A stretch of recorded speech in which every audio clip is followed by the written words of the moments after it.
Assalamu alaikum wa rahmatullahi wa barakatuh. Nous avons passé la 27e nuit de Ramadan et il nous reste encore quelques nuits à faire et quelques journées. Subhanallah, je me recommande, Inch'Allah, l'effort, l'enthousiasme, même après la 27e nuit. Continuons notre recherche et notre rapt, notre dolp sur l'ensemble des richesses liées au mois de Ramadan. Continuons à revivifier les nuits de celui-ci. Honorons-le jusqu'à son départ. Notre bien-aimé Ramadan va bientôt partir. Inch'Allah, il faut qu'il reparte sec, maigre, vidé de toutes les substances qu'il avait à nous offrir. Et nous demandons à Allah Azza wa Jal que jusqu'au dernier moment de ce mois de Ramadan, il nous mette dans une disposition au travers de laquelle nous récupérions l'ensemble des bienfaits liés à ce mois et au travers de laquelle nous suscitons la générosité d'Allah Azza wa Jal pour qu'il nous ajoute encore plus de bienfaits que les bienfaits du mois de Ramadan. Allahumma amin. Nous allons voir aujourd'hui, peut-être demain, ou peut-être dans une vidéo un peu plus longue aujourd'hui, ce qu'est Zakat al-Fitr. Pourquoi? Parce que dans quelques jours, vient la fin du mois de Ramadan et Zakat al-Fitr est intimement lié au Eid al-Fitr, c'est-à-dire à la fête de la rupture.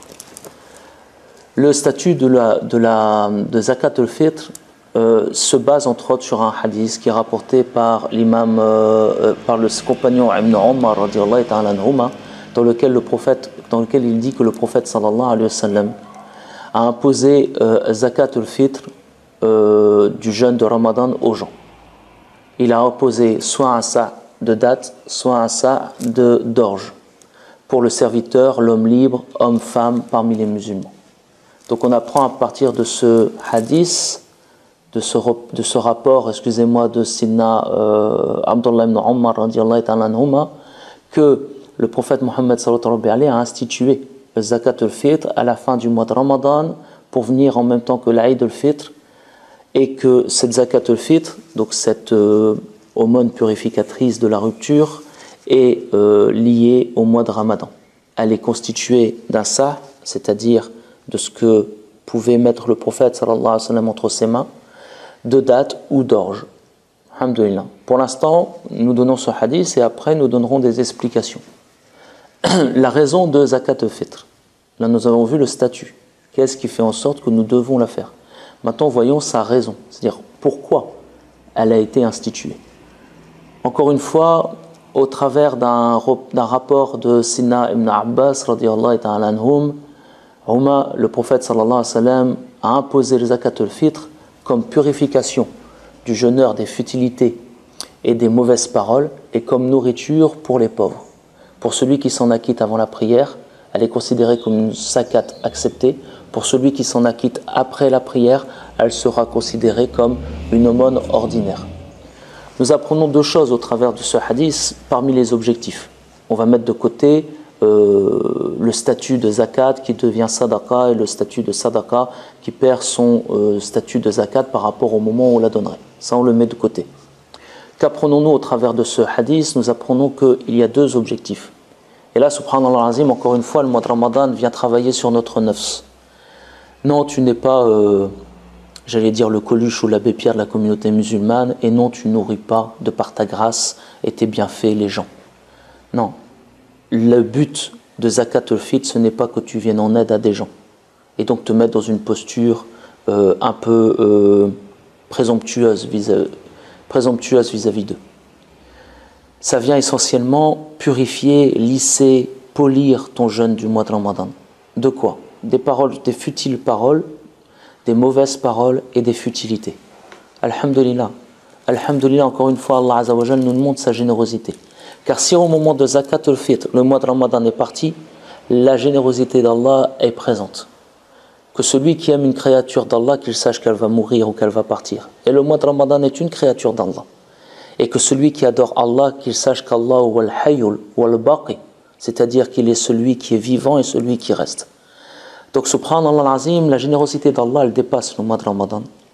Et elle vient même polir le mois de Ramadan.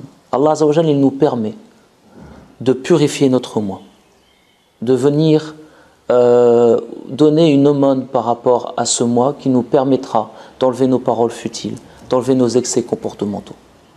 Quel est le temps obligatoire de Zakat al-Fitr? Le temps obligatoire de Zakat al-Fitr, nous allons voir selon différentes écoles. Et ici, je vais faire un point par rapport à mon intervention. Dans cette intervention, Inch'Allah, je donnerai, quand il n'y a pas de spécificité, cela veut dire que l'avis est commun aux écoles. Tout comme le hadith que nous venons de citer, par exemple, ou la raison que nous venons de citer, par exemple. Tous les mazahib sont d'accord pour cela. Les écoles, excusez-moi. Quand on va préciser l'école hanafite et malikite, c'est parce qu'entre ces deux écoles-là, il y aura des points de vue différents. Et même parfois, Inch'Allah, nous préciserons au travers de cette école, dans cette école, quelles sont les différentes possibilités. Afin que tout à chacun ait la possibilité, Inch'Allah, de chercher dans notre exposé de Zakat al-Fitr la manière dont il se sent le mieux pour, Inch'Allah, la verser. Donc revenons sur le temps obligatoire de Zakat al-Fitr. Selon l'école hanafite, il devient obligatoire de la sortir à partir de l'aube al-Fajr du premier jour de l'Aïd al-Fitr. Effectivement, l'Aïd al-Fitr dure 3 jours. Et donc, nous devons sortir Zakat al-Fitr à partir de l'aube, jusqu'à l'aube du premier jour. Donc ça veut dire que avant nous pouvons le faire. Durant tout le mois de Ramadan, nous pouvons le faire. Et le dernier temps possible pour les Hanafites est au moment où nous allons faire le salat, le temps de Fajr. Parce qu'il s'agit d'une action qui te rapproche d'Allah. C'est pour cela qu'il faut la faire avant le mois de Ramadan, l'Aïd al-Fitr. Elle est liée au jour de la rupture, donc elle est liée au jour qui suit le mois de Ramadan, et elle doit être accomplie avant ce dernier, c'est-à-dire avant ce jour. Pour les Malikites, l'avis Malikite, alhamdoulilah, il y a 2 avis. Le premier, il décrète qu'elle est obligatoire à partir de l'aube du premier jour de l'Aïd al-Fitr, comme nous venons voir pour les Hanafites, et un autre, elle dit qu'elle est obligatoire à partir du coucher du soleil du dernier jour du mois de Ramadan. Et ça conformément à un argument que les autres écoles vont utiliser. Les autres écoles vont aller comme ce deuxième avis de l'école malikite qui dit qu'il devient obligatoire de verser le zakat à partir du coucher du soleil du dernier jour de Ramadan. Pourquoi? Parce que Sina Abdullah ibn Umar radiyallahu ta'ala anhuma nous dit que le messager d'Allah sallallahu alayhi wa sallam a imposé la zakat al-fitr durant Ramadan. Donc ces écoles entendent, et un des avis de l'école maliki entend, durant Ramadan, à partir du Maghrib du 30e jour de Ramadan, nous ne sommes plus dans le 30e jour, nous ne sommes plus dans Ramadan, ou à partir du Maghrib du 29e jour, ça dépend de la vision de la lune. Mais dès qu'il y a vision de la lune du mois de Shawwal, automatiquement nous ne sommes plus dans le mois de Ramadan. Donc Inch'Allah, j'espère que mes propos seront clairs. Maintenant, partons sur celui qui meurt avant le coucher du dernier jour de Ramadan. Selon l'école hanafite, il ne faut pas verser pour lui zakat al-fitr. Selon l'école malikite, en fonction des 2 avis précédemment cités, certains savants ont dit qu'il faut la verser pour la personne décédée et d'autres savants non. Pour les autres écoles, il faut verser pour lui zakat al-fitr. Quand la verser? Donc à partir de quand on peut la verser? Il faut la verser avant la prière de l'fitr. Selon Ibn Abbas, radiyallahu ta'ala anhuma, il a dit celui qui s'en acquitte avant la prière est considéré pour lui comme une zakat acceptée. Celui qui s'en acquitte après la prière est considéré comme une sadaqa. Donc notre prophète Muhammad sallallahu alayhi wa sallam nous dit soit c'est avant le salat et c'est une zakat, soit c'est après le salat et c'est une sadaqa. Donc ici nous voyons que les Hanafites se basent sur ce genre de hadith pour placer la fin au moment de la salat. Vu que le prophète sallallahu alayhi wa sallam ne prend pas comme dernier temps le Maghrib du dernier jour de Ramadan, mais il prend dans ce hadith comme dernier temps la salat du jour de Yawm al-Eid al-Fitr, c'est-à-dire du jour de la fête de la rupture. Simna ibn Umar nous dit, radiyallahu ta'ala anhuma, qu'il faut verser la zakat à ceux qui acceptent la zakat et que s'ils s'en acquittent, ils doivent s'en acquitter avant la rupture du jeûne al-Fitr de 1 ou 2 jours. Donc ici nous voyons une notion qui précède le mois de Ramadan. Pourquoi? Pour que l'argent, ou pour que, non, ici on parle de denrées, pour que le denrée arrive aux pauvres. Il n'en revenait pas à Sidna Omar d'agir de sa propre initiative.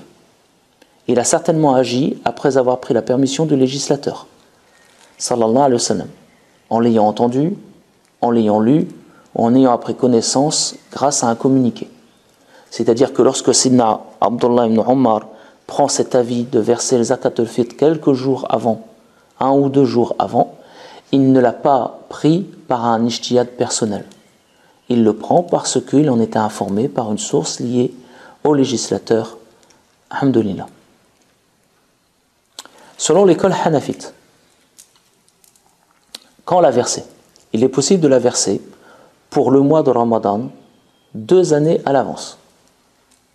Pour l'école malikite, il est possible de la verser 2 jours avant la fin de Ramadan, suivant par cela la pratique de Sidna Abdullah ibn Omar radiyallahu ta'ala anhuma.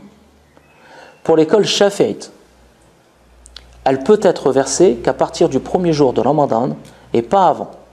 Cela parce qu'il s'agit d'une aumône sadaqa du fitr et qu'il n'existe pas de fitr, rupture du jeûne, avant d'avoir jeûné. Le zakat al-fitr est lié à la rupture du jeûne. Donc pour les shafi'i, ne peut avoir de rupture du jeûne que si le jeûne a commencé. Il s'agit d'un devoir pour tout musulman. Le prophète Mohammed sallallahu alayhi wa sallam a dit dans un hadith, verser un sa de dattes séchées ou un sa d'orge à chacun des deux, c'est-à-dire à 2 catégories, petits et grands, hommes ou femmes, esclaves ou personnes libres, riches ou pauvres. La personne riche d'entre vous, qu'Allah la purifie. Quant à la personne pauvre, qu'Allah lui rende plus qu'elle n'a donné. Donc même celui qui peut bénéficier de zakat al-fitr va donner le zakat al-fitr. Mais on espère qu'en retour, il va en toucher plus que ce qu'il a déversé. L'obligation de, et vous allez voir qu'il y a des nuances là-dessus. L'obligation de zakat al-fitr. L'obligation de zakat al-fitr est pour tout musulman qui a pour devoir de la verser pour lui-même, ainsi que pour toute personne de laquelle il est responsable. Pour chaque personne, il donnera un sa de nourriture, la plus présente dans son pays, c'est-à-dire blé, orge, maïs, dattes, sèches, raisins secs, etc., etc. Sachez que la mesure un sa est égale à 2,600 grammes de cette substance. Nous allons ici faire une petite remarque. Nous avons vu au début que tout le monde doit s'acquitter, doit payer le zakat al-fitr. Mais cela ne veut pas dire que tous les membres de la famille doivent, eux, la payer. Cela veut dire que le responsable de la famille va la payer. Nous n'allons pas demander à notre enfant qui a 2 ou 3 ans de casser sa tirelire pour qu'il paye le zakat al-fitr. Mais ça va être le responsable du foyer, pour l'ensemble des personnes qui vivent sous son foyer, de sortir la zakat al-fitr. Parce que tout le monde dans son foyer doit la payer et que c'est lui qui doit s'acquitter du paiement de la leur vu qu'ils vivent chez eux. Après, il appartient à des personnes, par exemple, vous avez vos parents chez vous, vous devez la payer pour vos parents. Mais vos parents, par moment, ne vont peut-être pas apprécier le fait de dépendre de vous. Donc, ils vont voir eux aussi la payer. Ce n'est pas la peine de leur faire la morale, ils payent la leur et vous la payez pour eux aussi sans leur dire. Comme ça, tout le monde est content et ça évite, on va dire, des discussions inutiles au niveau de la famille. Selon l'école hanafite, il est possible de verser en valeur numéraire, monétaire, fiduciaire, la zakat al-fitr. La valeur du blé, d'orge, de maïs, de dattes sèches, de raisins secs, si en cela se trouve un avantage ou un bénéfice pour la personne défavorisée ou dans le besoin. Donc l'avis hanafite est de dire on peut passer de la substance à l'argent qui paye sa substance si cela a un avantage pour la personne qui est dans le besoin. Je pense qu'à l'heure actuelle, même si les gens aiment les pois chiches, ça va leur faire bizarre de se retrouver du jour au lendemain sous prétexte qu'ils sont nécessités avec 50 kg de pois chiches et rien d'autre. Ou 50 kg de blé et rien d'autre. Et 50 kg de riz et rien d'autre. Ça les amène à devoir stocker. Ça les amène à devoir cuisiner l'ensemble. Donc, subhanallah azim, ça demande aussi des infrastructures au niveau du transport. Donc, mashallah, par rapport à tout cela, les hanafites ont pris comme option d'aller vers le paiement en numéraire correspondant à la valeur de 2,600 kg de la substance, la matière, la céréale, le produit le plus usagé dans le pays dans lequel on réside. Donc, pour les malikites, il y a deux avis. L'avis prépondérant, c'est-à-dire l'avis qui est majoritaire parce que de siècle en siècle, c'est l'avis qui est resté dans le mazhab. Et un avis qui naît avec certains grands imams de cette école, mais aussi avec une influence du contexte contemporain et des savants de l'ijtihad du mazhab maliki contemporain. Alors, les deux avis sont, pour l'avis, on va dire classique, prépondérant, et qu'il est impossible de la verser en valeur monétaire. Pourtant, il existe deux grands avis dans l'école malikite, comme Ibn al-Qasim et al-Ashab, qui ont autorisé de la donner en argent. Il est à noter que les savants contemporains malikites ont mis en avant l'avis de l'imam Ibn al-Qasim et de l'imam al-Ashab par rapport à l'avis prépondérant de l'école. Pourquoi? Parce qu'à notre époque, il est plus à même de répondre à un des buts de la zakat, qui est de réjouir et de mettre la joie dans la famille des pauvres. Selon les deux écoles qui restent, il est impossible de la verser en valeur monétaire, et donc on reste sur l'avis classique. La priorité va à l'opinion de Abu Hanifa et ses compagnons, parce que le but de la zakat est de tenir compte de ce qui profite à la personne défavorisée. La zakat doit profiter à la personne qui la reçoit, ainsi que de subvenir à ses besoins. Et si l'argent subvient aux besoins de la personne en question, la priorité va alors à verser la somme d'argent. Inch'Allah, nous avons fini ici notre exposé sur le zakat al-fitr. Nous espérons avoir été clairs et je vous propose de retrouver sur notre page Facebook un résumé de mes propos. Voilà, alam wa astaghfirullah. Qu'Allah, Inch'Allah, vous enrichisse de la meilleure des richesses, celle qui nous donne une subsistance dans ce monde, dans le monde intermédiaire et dans l'au-delà. Qu'Allah prenne en charge les nécessiteux, qu'Allah prenne en charge les nécessiteux de la communauté de Sina Muhammad et qu'Allah nous aide, Inch'Allah, à vivre de façon digne et confortable.